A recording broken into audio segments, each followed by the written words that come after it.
ধর্মীয় সম্প্রীতির একটি উজ্জ্বল দৃষ্টান্ত দেশ।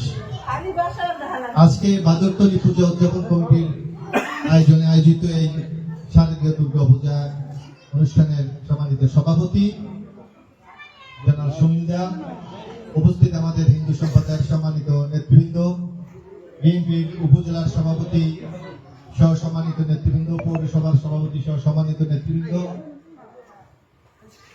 সবাইকে আমি শারদীয় দুর্গা শুভেচ্ছা জানাচ্ছি। আমাদের যারা হিন্দু সম্প্রদায় এখানে আছেন,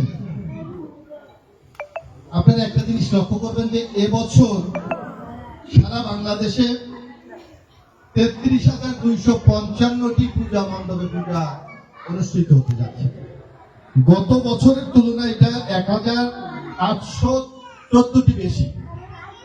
অর্থাৎ বাংলাদেশে এমন একটা সাম্প্রদায়িক চমৎকার করছে যে আজকে আমরা মনে করি যে হিন্দু সম্প্রদায়ের যে ভাই বোনরা এখানে আছেন তারা এখন কোনো আতঙ্ক নেই। একটা কথা, আমার একটা আপত্তি কিন্তু মারাত্মক, হিন্দু সম্প্রদায় যারা আপনারা আছেন, এই বাংলাদেশটা আমাদের। আপনি যেমন বাংলাদেশের নাগরিক, আমিও ঠিক বাংলাদেশের তেমনি নাগরিক। আপনার যেমনি অধিকার আছে, আমারও তেমনি একই অধিকার আছে। কিন্তু আপনাদের একটা কথা প্রায় আপনারা বলেন, সংখ্যালঘু। এই কথাটা মানতে কিন্তু আমি কোনোভাবে রাজি না। কারণ আপনারা এই দেশে হয়তো সংখ্যায় কম, কিন্তু আপনারা কিন্তু এই জাতি গঠনের সবচেয়ে গুরুত্বপূর্ণ ভূমিকা রেখেছেন। এবং আমরা কি চমৎকার একটা পরিবেশ, এখানে কে আমি মুসলমান, কে হিন্দু, কে বৌদ্ধ, কে খ্রিস্টান, এই ভেদাভেদ আমরা কখনো দেখতে চাই না।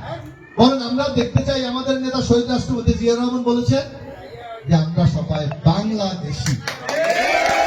এটাই আমাদের সবচেয়ে বড় পরিচয়। আগামী দিনে বাংলাদেশটা যদি আমরা পরিচালিত করতে পারি, তখন একটা চমৎকার বাংলাদেশ আমরা পাবো। কিন্তু